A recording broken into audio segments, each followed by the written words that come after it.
मध्यम किसम जमी बेणा जमी आम साधारणतः 140 145 दिन धान को चाष कर ठीक सेपरी खाल जमी बाहाल जमी 150 160 दिन धान को चाष कर चलित खरीफ ऋतु में पाणीपागर पूर्व सूचना अनुसार बर्तमान एभली किसम धान को चयन करिया जहाँकि मध्यम किसम जमी चाष हो पार और खाल जमी चाष करेंगे बा 2 in 1 किसम धान को आप चयन करने आवश्यक रही। तेणु 2026 खरीफ ऋतु में एभली इम्प्रूव धान बा रिसर्च धान को आप चयन करूँ जहाँकि गछ मध्यम उच्चा हो धान गछ पड़ू न सबुठ गुरुत्वपूर्ण है केंडार लंबा अर्थात जदि केंडा लंबा रही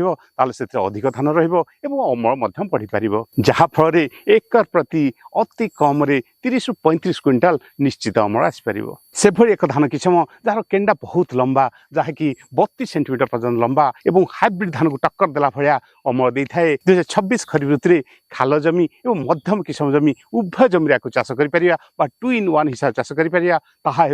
Kapila seeds company number 1 improve धान गोल्डन हीरा जहाँकि 145 ରୁ 150 दिन अमल दे था। धान जमी सुना फैला परी अमल दे था। यार सब भल गुण है यार केंडा 32 सेंटीमीटर पर्यटन लंबा होता है जहाँकि अन्य किसम धान में से लंबा केंडा आप पाइबे ना। धान तली द्रुत वृद्धि होता है जहाँकि 15 दिन में धान तली रेडी हो जाता है मुख्य जमी लगाई तेरे एवं ही संग्रह करूँ 145 ରୁ 150 दिन अमल होता Kapila seeds company number 1 improve धान गोल्डन हीरा। मु अरविंद साहू कृषिविद कृषि संपदा कार्यक्रम को आपण स्वागत। तेज आसतु जाना कपिला सीड्स कंपनी 145 ରୁ 150 दिन अमल होता नंबर 1 इम्प्रूव धान गोल्डन हीरा विषय रे एवं यार परफॉर्मेंस कौन रही गचर उच्चता केते रही गछ प्रति केते पिल आसी थाए केंडा केते लंबा होता है और केंडार केते धान रही थाए और एक प्रति केते अमल होता है जहाँकि चाषी भाई को फायदा ही फायदा मिल पार। वीडियो को शेष पर्यटन देखूँ जब आम चैनल को सब्सक्राइब करना तेज एवं ही सब्सक्राइब करनी बेल आइकन को दबाई दिंतु तापर आम प्रस्तुत कर वीडियो प्रथम आपन पाखे पहुँची पार।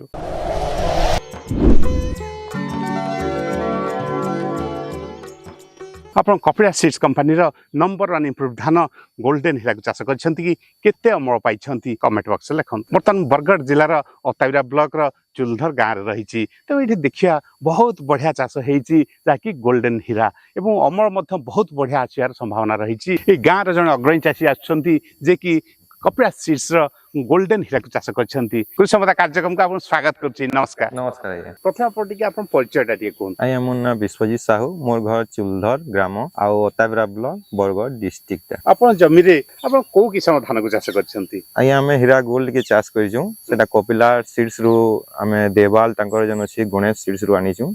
गोल्डन हीरा जहा को हम चाषी भाई चाष करछंती। ए जो धान किसम रही ये केते दिनिया धान आज्ञा एटा होजे 145 ରୁ 50 दिनिया धान। आपन ए जो धान किसम को आपन बेरना ना बाहाल जमी चाष करछंती। आज्ञा उभय एटा चाष करिहेबा बेरना रे भी करिहेबा आ माल जमी रे भी करिहेबा। तेणु ये किसम धान को आप मध्यम किसम जमी चाष करेंगे और खाल जमी चाष करेंगे। तेणु एभलिया एक धान किसम जहाँकि 2 in 1 बिना टेंशन रे बहुत बढ़िया अमल पाइपर। मैं देखुचु ये बहुत बढ़िया अमल आज्ञा एकर प्रति आप केते बिहन व्यवहार करछन तଳି पकेया पई। आज्ञा 10 ରୁ 12 किलो हमें बिहन उपयोग करिछु। 10 ରୁ 12 किलो बिहन रे गोटे एकर पई आपण तଳି पके गोटे एकर पई चाष करि परछन। आपण जो तଳି पकेले ए बिहन को ये तଳି पकेले तळिर मान गुण को होया रहितला तली भल रही बिहन बेसी जल्दी एटा ग्रोथ हो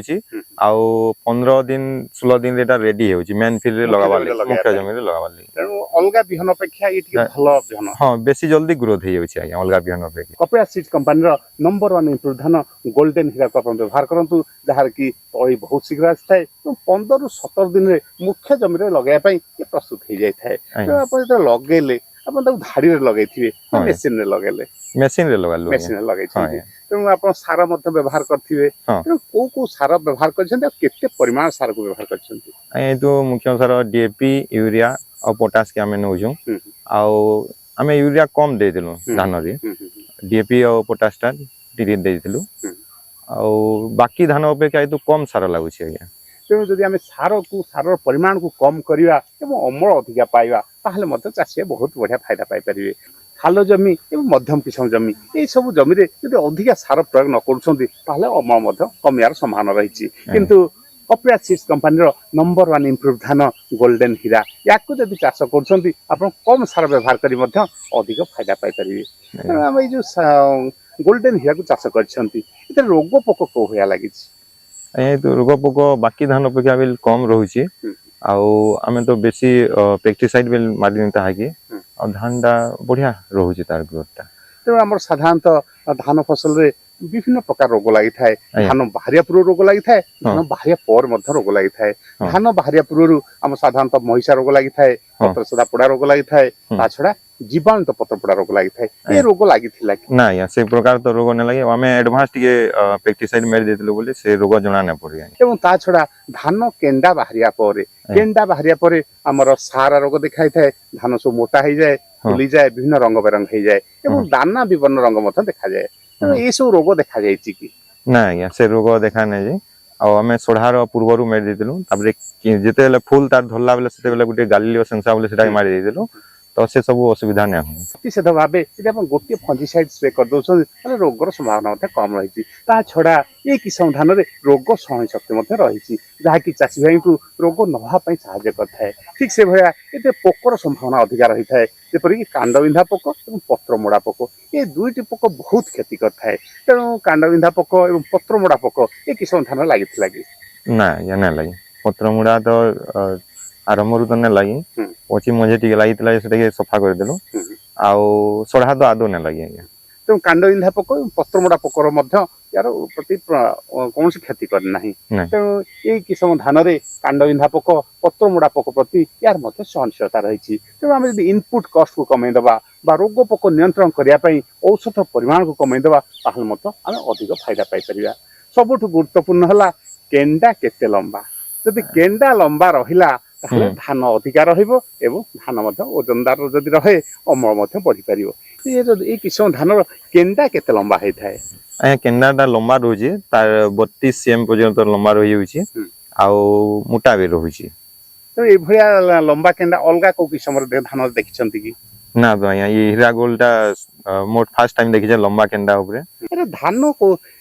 लंबा केंडा होता है धान कौ भया रही है देखुन धान टा मोटा रोचे बहुत बढ़िया धान है ये धान देखा को मोटा एवं छोट एवं ओजनदार एवं लाल रंगर टिके फिका लाल अर्थात गोल्डन कलर रही अर्थात या जदि आप जमी चाष करेंगे जमी सुना ही सुना फल से ये भेराइटर ना हूँ गोल्डन हीरा तेणु चाषी भाई जमा विलंब नक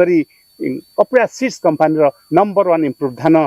गोल्डन हीरा को निश्चित किणतु एवं जमी चाष करूँ जो कि आप लंबा केंडा पाइपर एवं ओजनदार धान पाइपर ये धान चाउलटा खावाई केमती आज्ञा चाउल बढ़िया है आम निजे से करूँ मस्त टेस्ट अच्छे तार तो बहुत बढ़िया टेस्ट बढ़िया बढ़िया खावाई बहुत बढ़िया तेणु ये धान रू आप चाउल करें चाउल कर स्वादिष्ट खाद्य खाईपर एवं पिठा पिठापणा खाईपर ये गोल्डन हीरा को जो चाष कर हाइट केते होता है एटा 4 फुट जाक हाइट आसुचे पड़ी थाए कि नहीं नहीं पड़िया नोडाटा मोटा रोजे बोले ना पड़वा कांड मजबूत होता धान गछ सहज पड़ न थाए अब केते अम पाइबे बोली आशा कर आज्ञा एटा 30 रु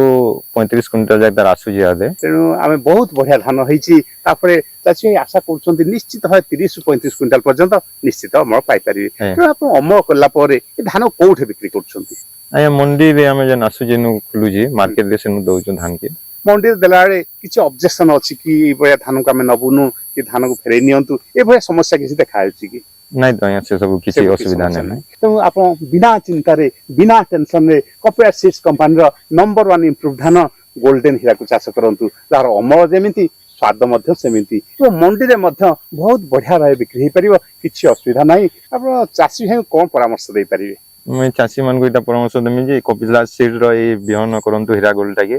आउ इटा गोल्डन हीरा के आउ इतरे आया धान ना पड़वा धान ग्रोथ बढ़िया रोचे तापरे केंडा बिल बढ़िया होचे